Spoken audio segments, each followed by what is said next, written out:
News first channel ವೀಕ್ಷಕರಿಗೆ ಭವಿಷ್ಯ ಈ ದಿನ ಕಾರ್ಯಕ್ರಮಕ್ಕೆ ಸ್ವಾಗತ.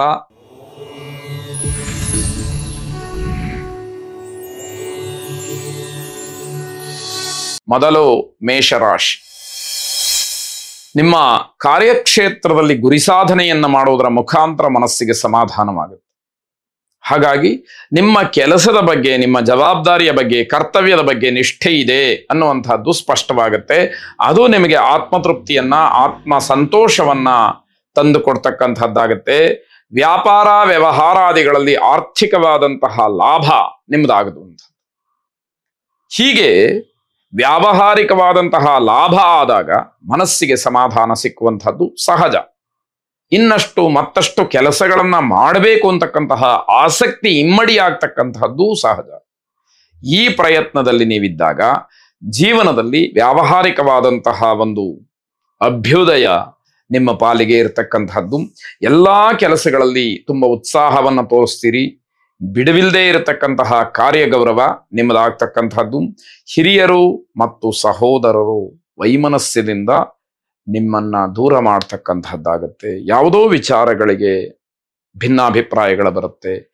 ಮಾನಸಿಕವಾಗಿ ಒತ್ತಡಗಳು ಹೆಚ್ಚಾಗತ್ತೆ, ಮನಸ್ತಾಪಗಳು ಬರತಕ್ಕಂಥದ್ದಾಗತ್ತೆ. ನೀವು ಚೆನ್ನಾಗಿದ್ದೀರಿ, ಅನುಕೂಲವಾಗಿದ್ದೀರಿ, ಏನೋ ಸಹಾಯವನ್ನ ನಮಗೆ ಮಾಡಿ ಅಂತಕ್ಕಂತಹ ಒತ್ತಡಗಳು ಬಂದಾಗ ನೀವು ಸರಿತಪ್ಪುಗಳನ್ನ ಆಲೋಚನೆ ಮಾಡಿ ಆ ವಿಷಯದಲ್ಲಿ ತತ್ಕ್ಷಣದ ನಿರ್ಧಾರವನ್ನ ಕೈಗೊಳ್ಳದೇ ಇರತಕ್ಕಂಥದ್ದು ಇದಕ್ಕೆ ಕಾರಣವೂ ಆಗಿರಬಹುದು ಅನ್ನುವಂಥದ್ದು. ಸಮಾಜದಲ್ಲಿ ಹಲವಾರು ಜನಕ್ಕೆ ನಿಮ್ಮ ಕಾರ್ಯದಕ್ಷತೆಯ ಬಗ್ಗೆ ಉತ್ತಮವಾದಂತಹ ಅಭಿಪ್ರಾಯ ಇರುತ್ತೆ. ನಿಮ್ಮನ್ನ ನಾವು ಹಿಂಬಾಲಿಸ್ಬೋದು, ಅನುಸರಿಸ್ಬೋದು ಅಂತಕ್ಕಂತಹ ಭಾವನೆ ಬರ್ತಕ್ಕಂತಹದ್ದು. ನಿಮ್ಮ ಖುಷಿಗೋಸ್ಕರವಾಗಿ, ನಿಮ್ಮ ಸಂತೋಷಕ್ಕೆ ಹಣವನ್ನ ಖರ್ಚು ಮಾಡತಕ್ಕಂತಹ ದಿವಸ ಇದಾಗತ್ತೆ. ಕುಲದೇವತಾ ಪ್ರಾರ್ಥನೆಯನ್ನು ಮಾಡಿ ಶುಭವಾಗಿ. ವೃಷಭ ರಾಶಿ. ಪ್ರಯಾಣವನ್ನು ಮಾಡೋದ್ರಿಂದ ಲಾಭವಾಗ್ತಕ್ಕಂತಹ ಸಾಧ್ಯತೆ. ಇದು ವ್ಯಾವಹಾರಿಕವಾದಂತಹ ವಿಚಾರವಾಗಿ ತಿಳ್ಕೊಳ್ಬೇಕು. ಆದರೆ ದೂರದ ಪ್ರಯಾಣ ಒಳ್ಳೆಯದಲ್ಲ ಅಂತಕ್ಕಂಥದ್ದು ಬಹಳ ಮುಖ್ಯವಾಗುತ್ತೆ.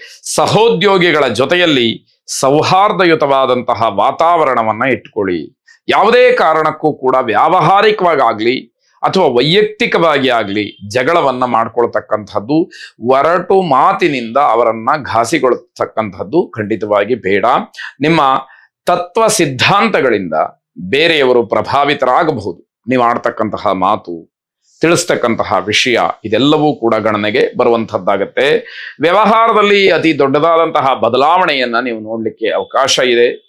ಆಸ್ತಿಯ ವಿವಾದಗಳು ಏನೇ ಇದ್ರೂ ಕೂಡ ಇವತ್ತು ಬಗೆಹರಿಸ್ಕೊಳ್ತಕ್ಕಂತಹ ಪ್ರಯತ್ನವನ್ನ ಮಾಡಿ. ಬಗೆಹರಿದು ಬಿಡುತ್ತೆ ಅಂತ ಹೇಳಿ ಏನಲ್ಲ, ಆದ್ರೆ ನಿಮ್ಮ ಪ್ರಯತ್ನ ಹೊಂದಿದ್ದು ಅದು ಧನಾತ್ಮಕವಾದ ಫಲವನ್ನ ಕೊಟ್ರೆ ಇವತ್ತೇ ಅದಕ್ಕೆ ಮುಕ್ತಿ ಕಾಣಬಹುದು ಅಂತಕ್ಕಂಥದ್ದು.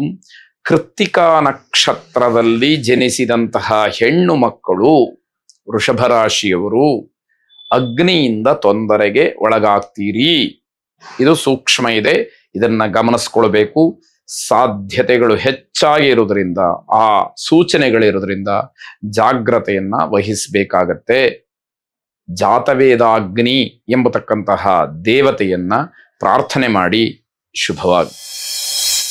ಮಿಥುನ ರಾಶಿ. ವ್ಯಾಪಾರ ವ್ಯವಹಾರ ವಿದ್ಯಾಕ್ಷೇತ್ರ ಎಲ್ಲ ಆ ವಯೋಮಾನಕ್ಕನುಗುಣವಾದಂತಹ ಎಲ್ಲರೂ ಕೂಡ ಒಂದಲ್ಲ ಒಂದು ರೀತಿಯಲ್ಲಿ ಅಶುಭವನ್ನ ನೋಡ್ಬೇಕಾದಂತಹ ದಿವಸ. ಖರ್ಚು ಹೆಚ್ಚಾಗತ್ತೆ, ದುಷ್ಪರಿಣಾಮಗಳನ್ನ ಎದುರಿಸ್ಬೇಕಾಗತ್ತೆ. ಎಲ್ಲ ಪ್ರಭಾವ, ದುಷ್ಪರಿಣಾಮಗಳು, ಅದರ ಫಲಿತಾಂಶ ಪ್ರತಿಯೊಂದು ನಿಮ್ಮ ಮೇಲೆ ಬೀಳ್ತಕ್ಕಂಥದ್ದಾಗತ್ತೆ. ಮಾನಸಿಕವಾಗಿ ಧೈರ್ಯಸ್ಥೈರ್ಯಗಳಿದ್ದಂಥವರಿಗೆ ಮಾತ್ರ ಇದನ್ನ ಎದುರಿಸಲಿಕ್ಕೆ ಸಾಧ್ಯ ಆಗುವಂತಹದ್ದು. ಸ್ವಲ್ಪ ಮಟ್ಟಿಗಾದರೂ ದುರಾಸೆಯನ್ನ ಕಡಿಮೆ ಮಾಡ್ಕೊಳ್ಳಿ ಅಂತಕ್ಕಂತಹ ಸಾತ್ವಿಕ ಸಲಹೆ. ಇದನ್ನ ಅನುಸರಿಸಿದ್ರೆ, ಗಮನಿಸಿದ್ರೆ ಸ್ವಲ್ಪ ಮಟ್ಟಿಗೆ ಅನುಕೂಲವಾಗ್ತಕ್ಕಂಥದ್ದು. ಸಂಬಂಧಿಕರ, ಸ್ನೇಹಿತರ ಸಂಬಂಧ ಚೆನ್ನಾಗಿದ್ದಂಥವ್ರು ಬೆಂಬಲವನ್ನ ಪಡ್ಕೊಳ್ತೀರಿ. ಇರತಕ್ಕಂತಹ ಸವಾಲುಗಳನ್ನ, ಸಮಸ್ಯೆಗಳನ್ನ ಎದುರಿಸಿ ಅದನ್ನ ದಾಟಿ ಯಥಾಸ್ಥಾನಕ್ಕೆ ಬರ್ತಕ್ಕಂಥದ್ದಾಗತ್ತೆ. ಪ್ರೇಮಿಗಳಿಗೆ ಉತ್ತಮವಾದಂತಹ ದಿವಸ ಇದು. ಪ್ರೇಮದ ವಿಚಾರವನ್ನ ಕುಟುಂಬಕ್ಕೋ, ಸ್ನೇಹಿತರಿಗೋ, ಆತ್ಮೀಯರಿಗೋ ತಿಳಿಸಿ ಮುಂದಿನ ನಿರ್ಧಾರವನ್ನ ಮಾಡಲಿಕ್ಕೆ ಅನುಕೂಲಕರವಾದಂತಹ ದಿವಸ ಇದು. ಆದರೆ ನಿಮ್ಮ ಆಲೋಚನೆಗಳು, ನಿಮ್ಮ ವಿಚಾರಗಳು ಹೇಗಿರುತ್ತೆ ಅನ್ನುವಂಥದ್ದನ್ನ ಗಮನಿಸ್ಕೊಳ್ಳಿ. ನಿಮ್ಮ ಸಹೋದರ ವರ್ಗಕ್ಕೆ ತೊಂದರೆಯಾಗ್ತಕ್ಕಂತಹ ಸಾಧ್ಯತೆಗಳಿದೆ. ಅಣ್ಣ ತಮ್ಮ, ಅಕ್ಕ ತಂಗಿಯರಿಗೆ ಏನೋ ಸಮಸ್ಯೆಗಳು ಅಥವಾ ಏನೋ ತೊಂದರೆಗಳು ಆಗುವಂತಹ ಸೂಚನೆ. ದುರ್ಗಾದೇವಿಯನ್ನ ವಿಶೇಷವಾಗಿ ಪ್ರಾರ್ಥನೆ ಮಾಡಿ. ದುರ್ಗಾರ್ತಿ ಶಮನಿ, ನಮಗಿರತಕ್ಕಂತಹ ಅಷ್ಟ ಕಷ್ಟಗಳನ್ನ ಆ ದುರ್ಗಾ ಪರಮೇಶ್ವರಿ ದೂರ ಮಾಡ್ತಾಳೆ, ಕಷ್ಟಗಳನ್ನ ಸಂಹಾರ ಮಾಡ್ತಾಳೆ ಅಂತಕ್ಕಂತಹ ನಂಬಿಕೆಯಿಂದ ದೇವಿಗೆ ಶರಣು ಹೋದರೆ ನಿಮ್ಮ ಸಂಕಲ್ಪ ಈಡೇರತಕ್ಕಂಥದ್ದು ಶುಭವಾಗಿ. ಕರ್ಕಾಟಕ ರಾಶಿ, ನಿಮಗಿರತಕ್ಕಂತಹ ಗೌರವವಾಗ್ಲಿ ಸ್ಥಾನಮಾನಗಳಾಗ್ಲಿ ದುರುಪಯೋಗ ಆಗತಕ್ಕಂತಹ ಸಾಧ್ಯತೆ ಹೆಚ್ಚಾಗಿದೆ. ಯಾವುದಾದ್ರೂ ಪ್ರಮುಖವಾದಂತಹ ನಿರ್ಧಾರಗಳನ್ನ ಮಾಡಬೇಕು ಅಂತಾದ್ರೆ ತೊಂದರೆಯಾಗತ್ತೆ. ಹಾಗಾಗಿ ಪ್ರಮುಖ ನಿರ್ಧಾರಗಳನ್ನ ಮಾಡುವಾಗ ಸಾಧಕ ಬಾಧಕಗಳನ್ನ ಆಲೋಚನೆ ಮಾಡಿ ನಂತರದಲ್ಲಿ ನಿರ್ಧಾರ ಮಾಡಬೇಕಾಗತ್ತೆ. ಹಿಂಜರಿಕೆಯನ್ನೂ ಕೂಡ ನೀವು ಪಟ್ಟುಕೊಳ್ತೀರಿ. ಹೇಗೆ ನಾನು ಇದನ್ನು ನಿರ್ಧಾರ ಮಾಡಲಿ, ಯಾವ ಧೈರ್ಯದ ಮೇಲೆ ಮಾಡಲಿ ಅಂತಕ್ಕಂತಹ ಭಾವನೆ ಮನಸ್ಸಿನಲ್ಲಿ ಬರಬಹುದು. ಬೆಲೆ ಬಾಳತಕ್ಕಂತಹ ಪದಾರ್ಥಗಳು ನಷ್ಟವಾಗುವ ಸೂಚನೆ ಇದೆ. ಗ್ರಹಗತಿ ಚೆನ್ನಾಗಿಲ್ಲ ಅಂತಾದ್ರೆ ಒಂದೊಂದೇ ಎಲ್ಲ ನಮಗೆ ಆಗದೇ ಇರತಕ್ಕಂತಹ ಪ್ರಸಂಗಗಳು, ಆಗದೇ ಇರತಕ್ಕಂತಹ ಘಟನೆಗಳು ನಮ್ಮನ್ನ ಕಾಡೋದಕ್ಕೆ ಶುರು ಮಾಡುತ್ತೆ ಅಂತ ಅರ್ಥ. ಮಾತೆಯರೊಂದಿಗೆ ಸಭ್ಯವಾಗಿ ವರ್ತಿಸ್ಬೇಕು, ಇಲ್ಲದೆ ಇದ್ರೆ ಅವಮಾನಕ್ಕೆ ಕಾರಣವಾಗತ್ತೆ. ದೀರ್ಘಕಾಲದ ಆರೋಗ್ಯ ವ್ಯತ್ಯಾಸದ ಸೂಚನೆ ಕಾಣ್ತಾ ಇದೆ. ವೈದ್ಯರ ಸಲಹೆಯನ್ನ ಪಡ್ಕೊಳ್ಳಿ. ಶರೀರದಲ್ಲಿ ಆಗಿರತಕ್ಕಂತಹ ಬದಲಾವಣೆ ಆಗ್ಲಿ, ಆರೋಗ್ಯದ ದೃಷ್ಟಿಯಿಂದ ಆಗಿರತಕ್ಕಂತಹ ವ್ಯತ್ಯಯಗಳಾಗ್ಲಿ ಅದನ್ನ ಕಂಡುಕೊಂಡು ಸೂಕ್ತವಾದಂತಹ ಔಷಧೋಪಚಾರಗಳನ್ನ, ಪ್ರಾಥಮಿಕ ಚಿಕಿತ್ಸೆಯನ್ನ ನೀವು ಪಡ್ಕೊಂಡ್ರೆ ಸ್ವಲ್ಪ ಆರೋಗ್ಯವಂತರಾಗಿ ಇರೋದಕ್ಕೆ ಅವಕಾಶಗಳಿರುತ್ತೆ. ದೇವಿಯನ್ನ ನೀಲಿ ಹೂಗಳಿಂದ ಅರ್ಚನೆ ಮಾಡಿ, ಪ್ರಾರ್ಥನೆ ಮಾಡಿ. ಶುಭವಾಗಿ.